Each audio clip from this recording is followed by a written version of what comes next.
Welcome to the Biblical Languages podcast brought to you by Biblingo. My name is Nick Messmer and I'm one of the co-hosts of the podcast. This episode is a recording of a live stream event from a few days ago that was hosted by the Ancient Language Institute. They invited me to be a part of their roundtable discussion about how to learn ancient languages, specifically in light of modern second language acquisition research.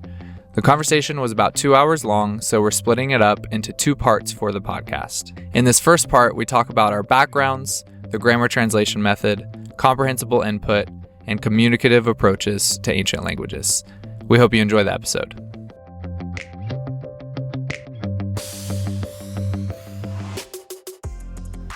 And we are live, so that was easy. It was just one click.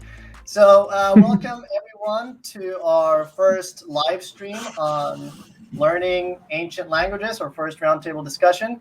So I am Jonathan Roberts. I'm the director of the Ancient Language Institute, and we have three other guests here with us to talk about ways in which we can learn ancient languages. What are some methods that different teachers and institutions employ, and what we will discuss those, and then it will be a fairly free-flowing conversation.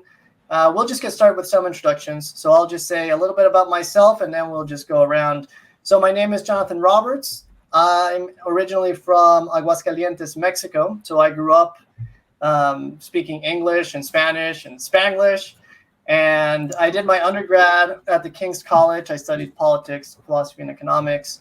And there is where I got started with Latin. So my junior year, I took Latin 2. I was too late to take Latin 1, so my Christmas break was just studying what was studied for Latin 1, and it was really fun. And knowing Spanish, I got a lot of free vocabulary. But then my first venture into teaching ancient languages was while I was a teacher at Great Hearts Academies in Phoenix, Arizona.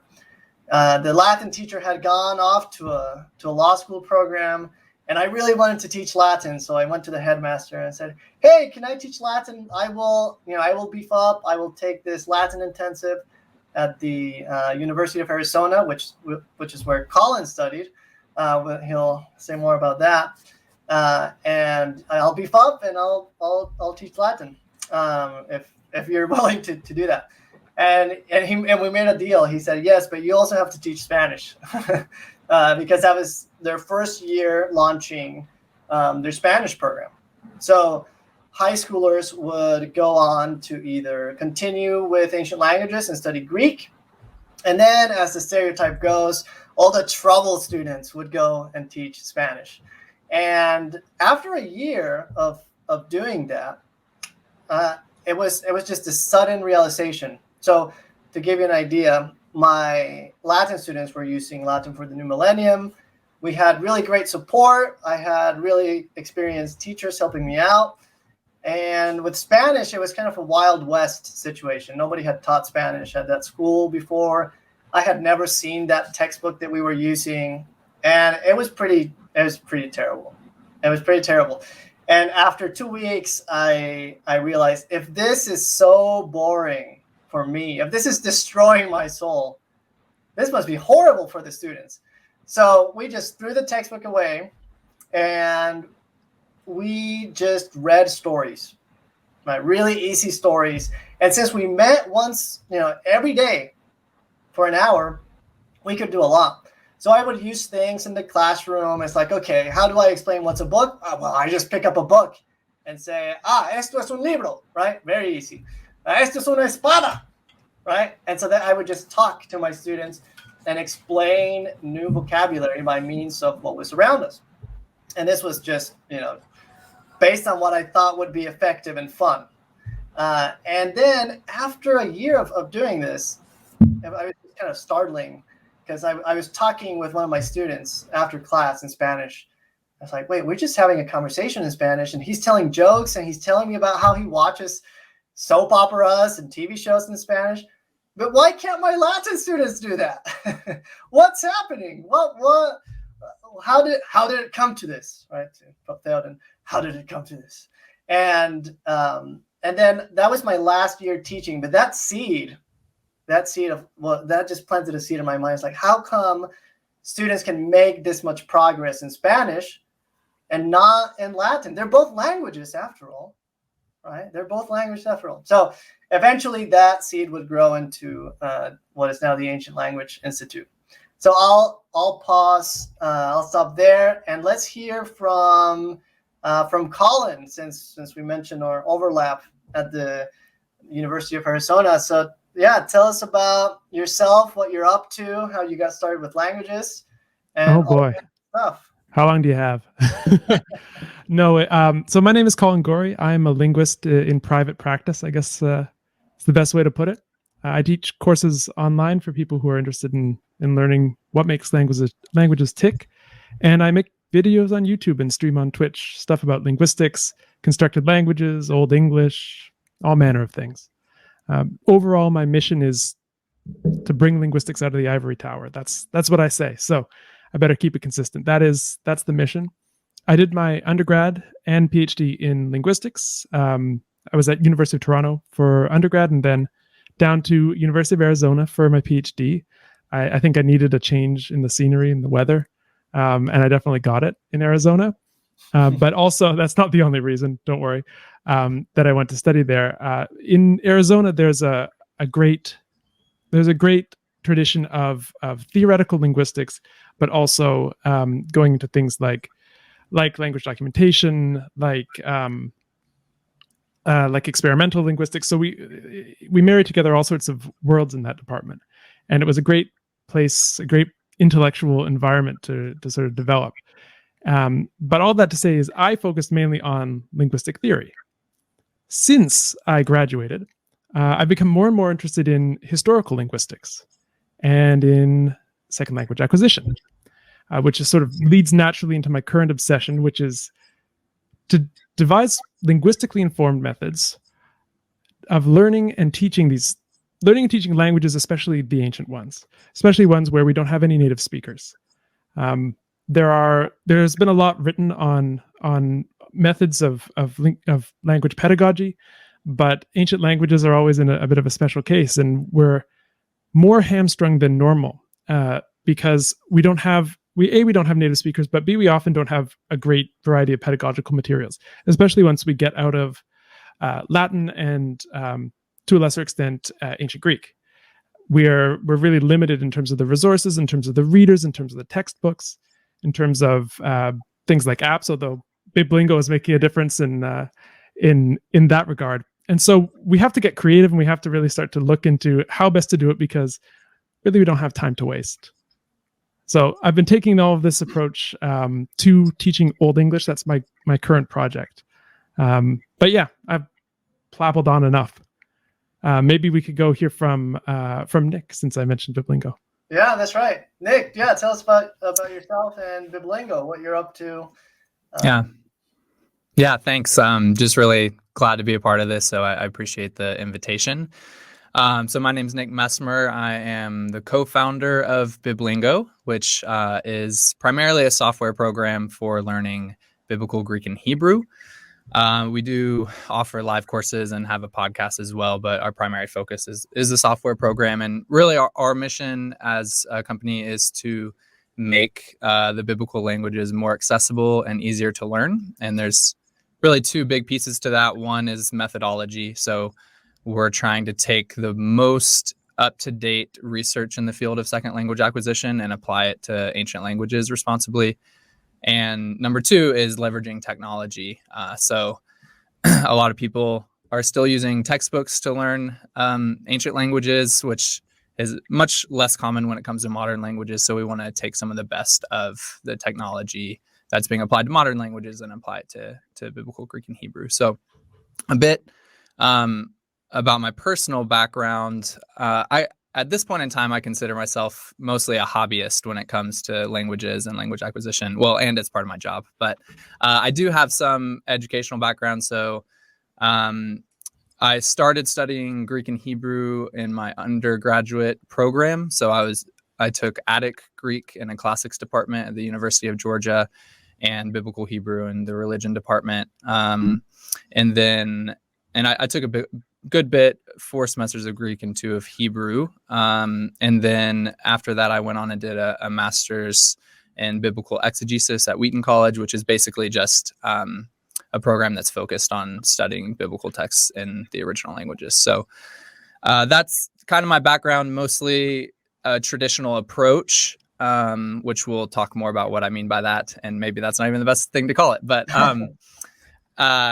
after that, basically my co-founder for Biblingo, Kevin Grosso, who also has been a very close friend of mine for a long time and happens to be my brother-in-law, he started talking to me about how I had learned Greek and Hebrew all wrong, and that he's learning a different way to do it. At the time, he was in Jerusalem getting his PhD in Hebrew and also doing some of the what people call immersive programs for Greek and Hebrew, and was just advocating those methods. And when he would come back to visit is when I started to notice that he might be onto something, because he didn't just seem to be better at Greek and Hebrew than before, but something fundamentally different seemed to be going on in his head when he was reading these texts. And it kind of came to a climax when he was at my house and he got on the phone for a weekly meeting that he had with a friend of his where they would just speak in biblical Greek and Hebrew.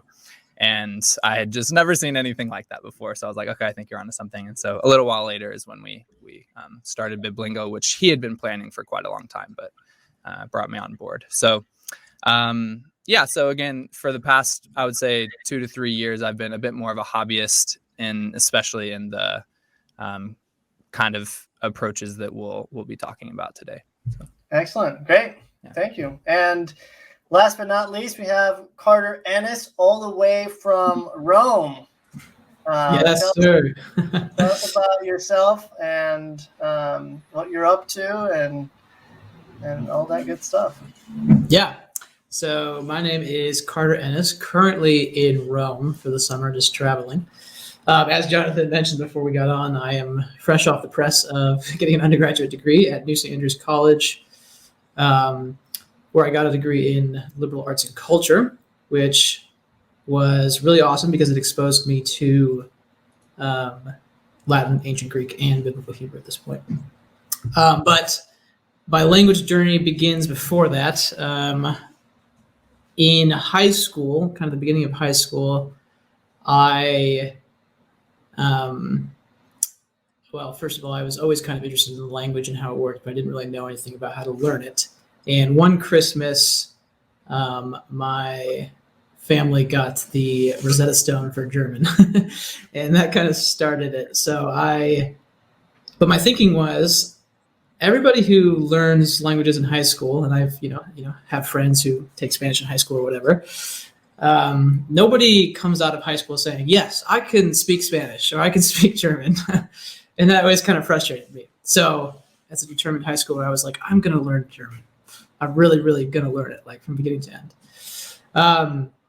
And so that kind of started the journey where I poured myself into hours and hours and hours. It became a hobby of learning German. I got a lot of different materials from all over the internet. I kind of ditched Rosetta Stone pretty early on. But I began looking at stuff by Stephen Krashen, which I'm sure we'll talk about later.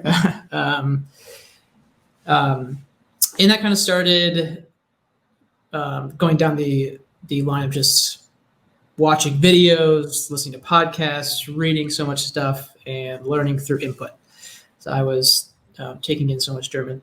And throughout high school, that led to other language experiences, primarily Spanish and French. To this day, Spanish is probably my best language out of those three, just because I have friends who can speak Spanish, and I've gone to Mexico, and I can speak Spanish okay at this point. So something is working, at least, in that regard. But by the time I got to college, I had the unique opportunity to study with Tim Griffith, who's awesome. He's done a lot of work with Latin in particular, with Pictodicta, which is a software that we use at Ancient Language Institute, teaching Latin through kind of this living method. And that was a super great opportunity. I'm super happy I didn't have to go through the grammar translation method of learning Latin, and it was super fun. By the time second year came around, we were doing classes all in Latin, lectures all in Latin. We were talking about the Aeneid, reading it all in Latin, and it was super fun. That was then followed by doing Attic Greek with the amazing Joseph Tipton, who's also a great language guy as well. I'm kind of spoiled here, yeah. So that was super fun. And then just last year, I started doing Hebrew, kind of going into my master's degree. So currently, I am a master's student at NSA as well, doing kind of a cooperative program where I'm doing a theology and letters master's degree with a applied linguistics degree. So that's where I'm at right now. Yeah, you keep busy. You're also teaching for us for the Ancient Language Institute. And you teach a wide range of students. So just tell us about that. Yeah, I forgot to mention. So I am a Latin and Ancient Greek fellow at ALI as well, Ancient Language Institute, and I have done a wide range at this point: middle school, high school, adults. So that's kind of what I do. I've been doing that for about a year, and it has been from really young to folks who are almost retired or even retired. So great. Well, I'll just get us started with some questions, and if folks are watching, and feel free to chime in, ask questions, give comments, and we'll try and incorporate them as appropriate. So let's just start with a kind of imaginary character that might want to learn an ancient language and decides to go onto Facebook. Right? Goes onto Facebook, goes to some Facebook group, and it's like, how can I best learn, ancient Greek or biblical Hebrew or Latin? And then there's this thread war, right? Somebody says something bad about the grammar translation method, and then boom, it all explodes. This probably happens. I think this happens. I think this is almost a true story. And so when this imaginary character wants to learn a language, he hears a lot about this grammar translation method, natural method, direct method, and then wants to figure out, well, how do I do it? Now, I've heard all these things; they're just being thrown at me. I want to figure out more about what these are. So let's start with grammar translation method. What is the grammar translation method? How does it work? What do students do? What's going on there? So any of you feel free to jump in, and we'll just get started.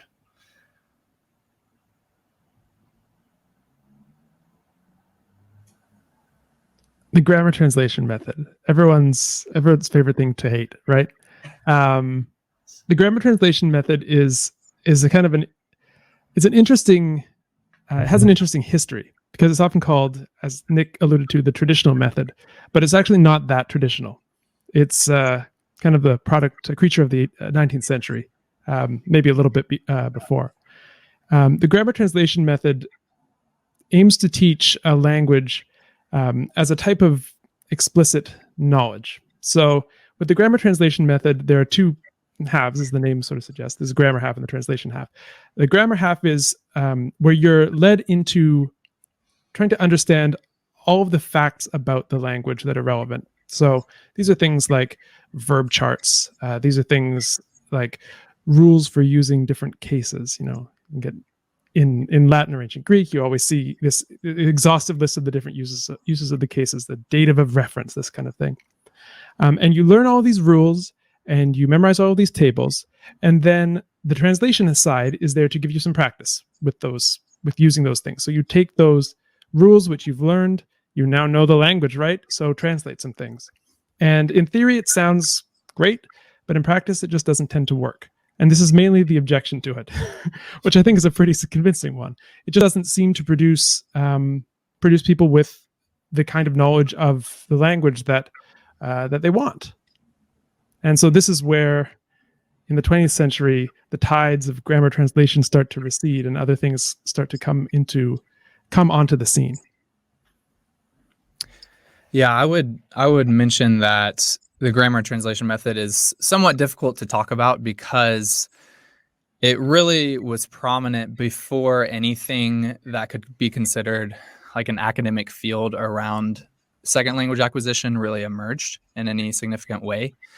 And so since that field that we call second language acquisition has emerged, since it did emerge, the grammar translation method had kind of fallen out of fad for quite a long time. And so no really scientific research into the method has been done, or not as much substantial research has been done on it. So defining it is difficult. Talking about any quantitative data on how effective it is difficult. There is some of that, but not as much as other methods. So it's difficult to kind of pin down in that way. At the same time, I think that says something about it, that since this discipline has emerged where people devote their entire lives and careers to studying how language is learned effectively, no one has really given it as much of the attention and time as some of these other methods. So I think that's significant. But yeah, in this field of second language acquisition, I think most scholars would say pretty outright that the grammar translation method is just not taken very seriously as a holistic approach in the field. So it's interesting, though, if I can jump in to say that despite the fact that it gets no real attention in the field of second language acquisition, in the practice of second language acquisition, it's all over the place. So there's a huge disconnect. And I think this is something that we see over and over again in the field of SLA. I'll just shorten it. Second language acquisition, SLA. In the field of SLA, where we have a disconnect between the kind of research that's being done and the kind of application of that research in actual classrooms or in writing textbooks. Yeah, I have a quote that's really relevant to that from Richards and Rogers in Approaches and Methods in Language Teaching. You may have cited them in an article you wrote. I don't know if that's where I got it, but they say these texts, referring to textbooks devoted to the grammar translation method, are frequently the products of people trained in literature rather than in language teaching or applied linguistics. Consequently, though it may be true to say that the grammar translation method is still widely practiced, it has no advocates. It is a method for which there is no theory, there is no literature that offers a rationale or justification for it, or that attempts to relate it to issues in linguistics, psychology, or educational theory. So just that disconnect between practice and theory. Yeah, the ambiguity that you were mentioning, Nick, kind of reminds me of when the Supreme Court was trying to define pornography. And it's like, I don't know how to define it, but I know it when I see it. And same with the grammar translation method. And probably one way to kind of get clear in our heads what it is kind of getting a picture of what it looks like. So a textbook, right? You pick up a textbook and it's going to do the exact same things that Colin mentioned. It's going to give you a grammar principle. It's going to give you a vocabulary list. And then it's going to give you some sentences to translate. And usually they're like really small sentences without any context. And I've always found those sometimes to be really difficult because without context, it's like, oh man, this could mean like 7 things. So it seems like it would be easy, right? But it's like, oh no, this is actually pretty hard. And then if you're lucky, well, we'll see if you're lucky, there's a passage for you to read, right? And then there's an additional vocab list that's almost as big as a reading. And so students typically don't get the experience of reading successfully in that sort of layout. And that's very, very common if you look at textbooks such as Wheelock. Latin for the New Millennium is probably one of the better ones in that stream of texts. So all that said, I don't know if Carter, you want to add anything about? Yeah, I was just thinking too. I mean, it's interesting that you guys mentioned this disconnect between kind of the linguistic theory behind the second language acquisition and kind of what's practically happening in the classroom a lot of times. And I think a lot of times the problem with Latin teaching is that the teachers have no idea how to do the natural method too. Like you have people who. So we have to follow the structure of a class over the semester, and the only way to do that is to follow the textbook, kind of each chapter going through it, it makes it really hard, and I think it makes it really hard to diverge from that. And I've talked to people who I actually a lot of them, a part of the people I teach sometimes are Latin teachers at classical schools, and they're kind of tasked with like, okay, how do I take what you're telling me from Familia Romana or whatever, which is a Latin book, and how do I apply it to a classroom? And so you have to kind of like teach that to people too, because people don't know because they grew up with grammar translation, or that's what they were taught. So that would be, I mean, I think it's probably a big reason why there's kind of a disconnect too. Yeah, I think that's a great point, is seeing the disconnect. I think it's important to ask, well, why then are so many people using this method for teaching and learning? And I think there's a handful of reasons we could talk about. I might just mention a few and maybe we circle back to them if we decide to move on. But one that I've just heard explicitly is one person referred to it as lock-in, which is a situation where you just continue to do what has been passed on to you or what you're used to or what you have the infrastructure or resources to do. In fact, as part of my job, I'm on a almost daily basis meeting with university and seminary teachers, trying to convince them to use Biblingo in their schools. And an extremely frequent response that I get is something along the lines of, well, this seems like a much better way to learn the language, but it just doesn't fit with what we've been doing, or it doesn't fit with kind of the learning outcomes that our students have to meet, such as parsing and translation and things like that. So that idea of lock-in, a couple of things I hear frequently as well. And I think it's important to try to be as fair as possible to advocates of the grammar translation method and why they use it. But I think two very big reasons. Number one is they see a difference in the goals that they have for learning an ancient language versus a modern language. So usually the goal is something like reading, which we probably should talk more about, even what we mean by reading. And the other big thing is they see it as impractical to do something more like you do with modern languages, to do that with ancient languages, because we don't have native speakers or things like that. And so in a lot of ways, people use the grammar translation method because they feel like that's all they have. So beyond that, there certainly are people who probably think it is an effective method, and that's why they use it. But I think there are some other reasons as well. Yeah. There's another. Oh, sorry. Oh, I was just going to say that what Nick, what you were describing, is also called in economics path dependency. It's just like the path has been laid, and you just so hard. And with like, is it called Betamax? It was the pre-VHS video device. I don't think I've ever seen it. I've only heard of it as an example. I've seen it. Betamax. So Betamax was actually superior to VHS in different ways. But the path dependency in this case is kind of the opposite. We have this idea of progress, right? So the next thing is obviously going to be better. And so VHS kind of replaced Betamax. But here is kind of the opposite. It's like the grammar translation method. We're on the grammar translation train, and Nick here has to deal with like a hostage situation and go in and redirect the path. So, Colin, yeah, you were going to say? There's another kind of reason or motivation for using the grammar translation method that comes from the discussions in the 19th century, which is that it builds character. Doing this kind of analytical work, it requires discipline. You have to sit down, do the translation. It's supposed to build character, and honestly, I think it does. I think it does.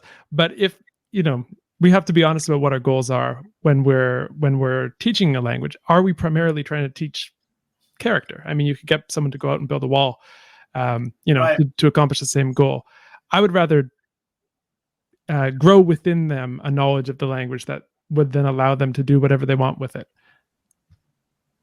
Yeah. So one one question about the grammar translation method. Can it work? Is it possible? Is it possible for it even to work? Sure. I think Yeah, it I works. was going to say, yeah, I've seen and I've talked to people who are, I mean, I think, obviously everybody's different. So some people like grammar and they enjoy it. And I have seen people who are incredibly good at Latin, Greek, and Hebrew or whatever, who have done it through the grammar translation method. And, they're far better than I'm ever going to be. But those people are usually in the minority. So that's what I would say. Yeah, I would say number one, again, it may depend on your goals. So I mentioned maybe your goal is reading, but then you might need to nuance that more. Is it reading fluently, like you read in your native language, and what all does that involve? But a lot of people studying ancient languages, especially the biblical languages, are interested in something like grammatical analysis. So that, if that's your goal, then perhaps the grammar translation method could be successful. Other things you have to think about, though, are that methods are not these they don't have hard barriers, and they're not always mutually exclusive. So perhaps some people who are successful using the grammar translation method have accidentally used things that really belong to another method or something like that. But then additionally, there is a sense in which some people, I think a minority of people, are geared to think in a way that the grammar translation method kind of suits a very analytical, almost mathematical kind of mind. But again, I think the key thing is what are your goals? And of course, a more important question than can it be successful is it the most effective and efficient way? Right. But so all that to say that I would answer hesitantly, yes, it can work, Yeah, but right. with a lot of nuance. It's possible. Yeah, and I think that's a good point. We can imagine someone, and this is probably how it happens, that has tons and tons of time and can just translate and translate and translate and just consume so much content in the target language that they get to be really good. A lot of folks don't have that sort of time, right? Or that sort of stamina. For most folks, they're just going to be bored to death. They're not going to get very far. But so, yeah, I agree. It is possible. Now, before we... if I can just say one more thing on that, because the method is sometimes hard to pin down and define, I do often find it's helpful to use analogies. So one I like to use is the analogy of music. So you can learn music in two ways. One, you can learn to play an instrument, and number two, you can learn music theory. So the grammar translation method and the analogy kind of corresponds more so to learning music theory, whereas there's another way of learning a language that is more similar to learning to play an instrument. But I think the important thing is maybe your goal is being a music theorist, again, in which case studying music theory is probably effective. But the question is, is it possible for someone to become a skilled musician by only studying music theory? Maybe, right? I don't know, but it just seems far-fetched. But that doesn't mean the two are entirely exclusive of one another. Perhaps learning some music theory could be beneficial to playing an instrument. But again, we'll dive into that a lot more. Right. Yeah. And before we jump into other methods, it just occurred to me that, or was reminded of, one of the reasons why people like the grammar translation method, some folks, even students, especially at the beginning stage, is that I think it gives them a sense of security. All right, because you can see a text in this alien language, these Greek characters, and then if you can translate it into English, you feel a sense of mastery. It's like, I did it, I know it, and it feels objective, right? It feels like you really figured out what it means, and now that it's in English, things are certain. It gives you this feeling of certainty. So there's that kind of psychological pull as well, I think. Okay, so what else is there? What else is there? Tell us. Well, are there any other options, or are we stuck?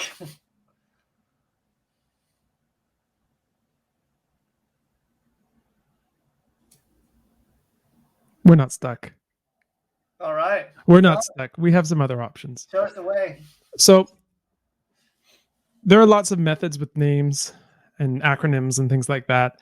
The alternative you can generally think of in terms of a universe of types of approaches that come back to a particular idea about what is going on with second language acquisition, what exactly is occurring, and what exactly a language is. So if we take the point of view, this is a point of view that comes out of sort of the tradition of cognitive science, that a language, certain aspects of a language anyway, are a type of knowledge, a type of unconscious knowledge that we have that allows us to produce and comprehend the language. It's the sort of foundation that allows me to string together these words and have them fit into this set of this set of sentences that are called English sentences, and for all of you to understand what they mean. It's because I have some kind of knowledge that is allowing me to do this. And acquisition is the acquisition of this knowledge. So if we look at language as a type of knowledge, we have to consider how do you get that knowledge into your head? How do you go from state A without it to state B with it, to simplify pretty drastically? And it seems to be with language that the way that it comes in, the way it's acquired is by processing what's called input. This is language that you encounter in your environment that is communicating something to you. When we process this input, what are we doing? We're making connections between form and meaning. So linguistic forms come at you, whether this is in sound, whether this is gesture, whether this is marks on a page, pixels on a screen. Some forms are coming at you. And if you are able to make the connection between the forms and the meaning that these forms correspond to within the language, so, mug, m-a-g, right, refers to this, by the way, check it out. If you're able to make those correspondences, something goes on, and it's still somewhat mysterious exactly what is going on the level of the brain, but on the level of the mind, if we think of it that way, you are building up a system of representations, of mental representations of the rules of the language. And the rules of the language, as they're represented in your mind, are very abstract things. They are not the rules that you learn in a grammar translation style textbook. There's nothing in here that says dative of reference, or, in a sentence, in a question, you have to flip the verb with the subject. None of this stuff exists. These rules exist on a really abstract level. The reason we know that is because there are phenomena in language that are just bizarre and can't be explained except by reference to these sort of super abstract rules. So you can say things like, I drank coffee and tea. What did you drink? Coffee and tea. But you can't say, what did you drink coffee and? Why not, right? That seems like it should make sense. It's perfectly comprehensible what you're getting at. But it seems like it just isn't part of English. And linguists go, and spend careers figuring out these super abstract rules, but we don't, right? Well, I do, because I'm a linguist, but people who are acquiring English don't need to do this. Something's doing it for them up here. And it's doing it for them just by processing these form meaning connections in the input. So the cloud of approaches that I like to call input based, because they acknowledge this role of the input, that form an alternative to the grammar translation method, however we want to define it, they come out of that tradition. So they have lots of names. Maybe some of you know some of them, or have ones that you prefer. I like input based. You're just very ecumenical. You have the large tent, and you exactly take it from there. Very good. Nick or Carter, any thoughts on alternative methods? Any names? Maybe you can give us some names. Yeah, I think Yeah, I think there's a handful of ways to even approach the question. One could be historically looking at different theories or approaches that were given names that kind of popped up throughout history. So this is where we might talk about things like one, the grammar translation method, but then the audio lingual method, the direct method, the natural approach. So these are all labels that refer to pretty established approaches where there were certain scholars who were, key in coming up with them and things like that. But I agree with Colin that there may be a more helpful way of approaching it is looking at kind of what is the common denominator with a lot of these, not necessarily all the ones I named, but especially a lot of the newer ones. And I think that, so Colin kind of touched on what you might call implicit knowledge is key to it. So that would stand in contrast to what you might call explicit knowledge. And explicit knowledge really is knowledge of the language that requires meta language, meaning you have a set of language that you use to refer to the language and how it works. So even, something as simple as the label noun or verb or adjective, that's meta language that we use to describe language. So that would refer to explicit knowledge. Whereas implicit knowledge, you don't need any of that to know about the language. So most native speakers of most languages maybe have some meta language, but don't have all the meta language. So I do think that this kind of alternative to the grammar translation method, where the grammar translation method is highly focused on the meta language, the explicit knowledge, this other option or set of options is very focused on implicit knowledge.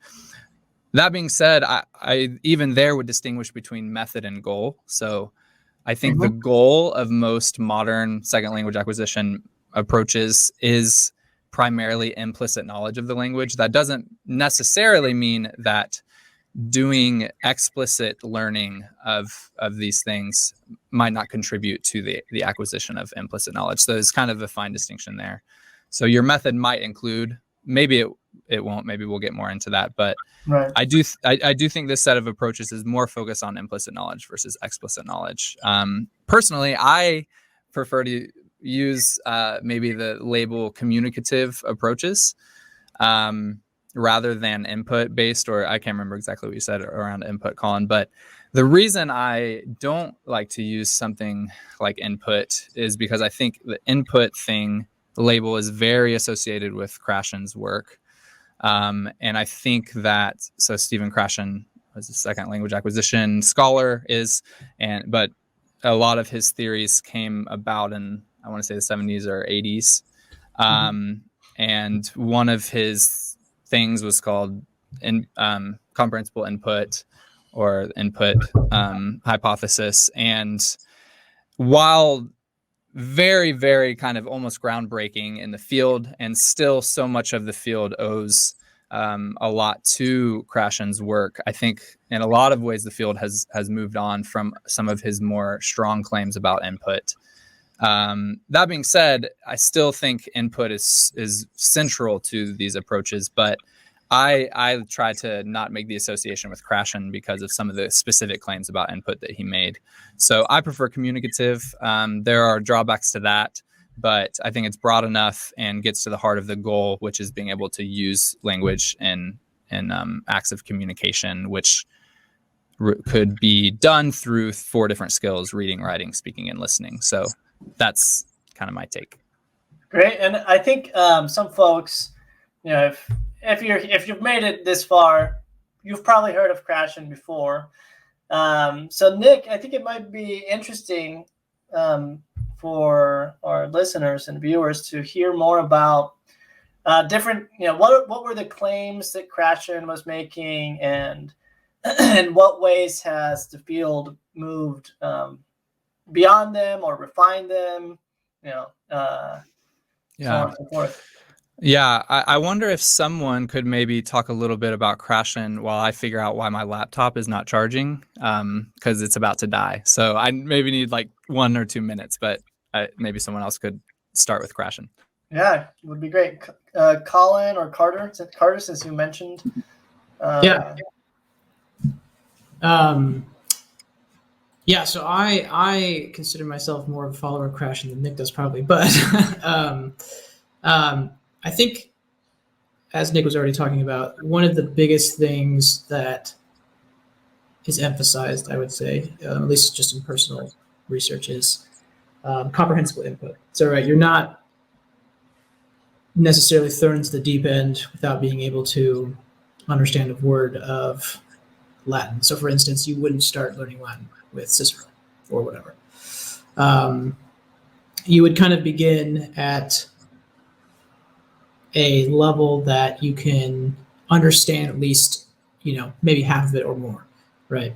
And you continually keep getting more and more of that, which, just in personal experience, I have found is very helpful because, it gets you into reading and listening, and it gets a lot of input in, but your progression seems more attainable in some ways. So, for instance, let me explain. So, for instance, when I'm learning Spanish or something like that, and this can even apply to Latin. There's nothing like Spanish. There's nothing like Spanish. Go ahead. With learning something like Spanish, I'll kind of start off my journey, let's say, if I'm going to start learning Spanish with, this is what I've done in the past, is kind of, I'll take some video, some interview, something like that, and I'll listen to it. I don't have a word of what's being said. Okay. So let's say my goal is to try to get there. I go back and I'm like, okay, so let's start with something really easy. And over the months of studying, or years even, it has been super encouraging, because as I go through the, steady progress of getting more and more input that's a little bit harder each time, I'll keep, jumping back to that original video. I'm like, okay, I can understand about 50%. Oh no, I can understand about 70. And so by the end, I'm like, okay, I can understand basically everything here. And that's super encouraging for me, just to kind of like start with really easy stuff, get to the harder stuff, and kind of have a goal in your mind. So that's kind of one of his biggest things, is starting with stuff that's, stuff that you can understand, even if it's not fully, but at least partially. And I think another thing, if I'm not mistaken too, and you guys can comment on this obviously, is novelty. So the idea that you have to introduce new content, basically, which I think solves the problem of getting bored really easily, because you want to kind of keep it fresh, and you want to be looking at new stuff, so you're not just like, okay, here we go again. And so that can be really helpful too, and it helps motivate you to, keep learning the language, getting more input and stuff like that. So I don't know. That's kind of just like, from what I've seen, kind of two of his biggest things. I don't know if you guys want to specify those anymore. I'm by no means an expert, so. Yeah, no, thanks for jumping in there. I figured out the problem with my charging, so I'm good. Yeah, I'll say a little bit about Krashen. Number one, again, I really want to emphasize how important he is in the field and his contribution. So Carter brought up the idea of comprehensible input, which I think is still very fundamental. It's really the basis of a lot of what we do in Biblingo. And like Carter said, it's the idea of the best way to acquire really like new things in the language, whether vocabulary or grammatical constructions, is through input, which means reading or listening. Specifically input that's comprehensible, so you can understand it. Defining comprehensible can be difficult. Krashen used a formula called I+1, where I is what you already know of the language, and 1 is, again, some like not very specifically defined new thing of the language. So it doesn't necessarily have to be only one new word, but it's just one small piece. So that being said, the input should be mostly known to you. And his theory is that that's the most effective way to acquire new pieces of the language. That wholeheartedly agree with.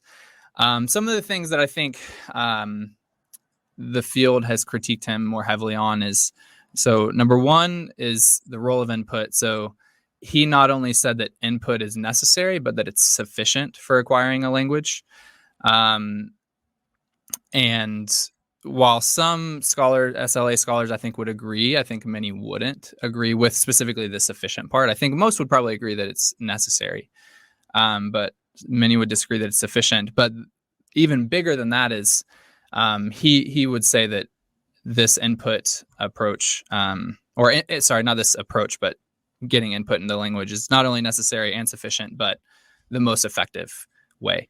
And again, that's where I think the field has really would really depart, is that a lot of scholars and approaches would say that while input is necessary and really important, output is also very effective and important. So Krashen had what is often called the silent period, where he said that learners of a language from the start should not try to produce any output in the language. They shouldn't speak or write at all for this initial period. Again, it wasn't set. I think he said around when you acquire 500 words is where you might start producing. I think he said usually 6 months or something like that. But the idea is that output, the ability to produce output, would kind of naturally arise from getting a lot of input. So while, again, maybe it would naturally rise in that way, I would question if perhaps a more effective and efficient way would be to introduce output earlier on in the process. There's some other things. Another big hypothesis of his was the monitor theory or hypothesis that kind of talked about the role of explicit grammar. And he basically reduced the role of explicit grammar or explicit knowledge of the language to kind of checking that your output is correct. So when you were about to say something, you would kind of use some rules that to like make sure you're being accurate.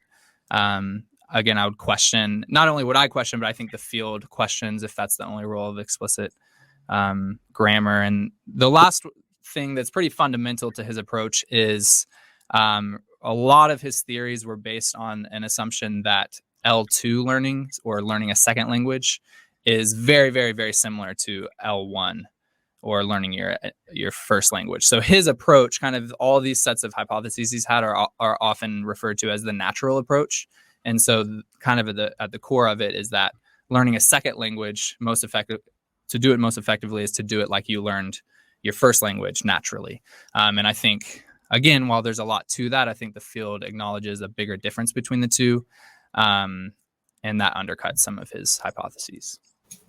One thing that's interesting about the field of second language acquisition, and basically applied linguistics and all of linguistics, is that it very rarely speaks with one voice on these matters. And one of the things that it does more or less say with one voice in the SLA world is about the importance of input. About as Nick said, this is something that's necessary. It's, I think, essentially all or almost all mainstream theories of second language acquisition acknowledge the central role of input. Where they differ is it enough? Do you need anything but input? So that this Nick alluded to as well, or actually more than alluded to, said explicitly. There's also talk about what happens. So we have explicit knowledge, we have implicit knowledge. What's the relationship? This is what Nick was introducing about the monitor hypothesis. There's still debate as to what the relationship between explicit knowledge and implicit knowledge is. Can explicit knowledge cross over into implicit knowledge? Not sure. The field argues about this. There are other things like explicit teaching. Is explicit teaching, can it give you implicit knowledge? So explicit versus implicit teaching and learning. There's when we're talking about terminology, communicative approach, I think, is a really, really good one. The danger I've found with it is that sometimes people take it to mean we are teaching you to communicate. And so you get things like phrase lists, like here are the 7 things you have to say at a restaurant, here are the 7 things you have to say at the post office. Whereas communicative is really about the context in which we are exposed to input. It seems, for whatever reason, that we need to be in this communicative context to be processing the input in the way that leads to the acquisition of this implicit knowledge. So out of context things, and here we're going back to the grammar translation, punching bag, but out of context phrases that we're translating don't seem to trigger this because they're not communicating anything to us. They're just example sentences or sampled dialogues or, the phrase book of things to go say at the post office. You're not at the post office. You're in a classroom, or you're sitting at your desk with a book. When you're sitting at your desk with a book, that's your context. And you're reading the book, that's communicating to you. You're reading about the something that's happening in the book. There's something that you're trying to get. And it's in these contexts that the work of acquisition seems to happen. And so I think that's the strength of the term communicative, as long as it's kept in mind that it's not necessarily about let's pretend we're at the post office all the time. So communicative and input based, I think those are two terms that work really well together. Maybe we could just say communicative input based. Yeah. Nick, go ahead. Yeah, go ahead. Sorry.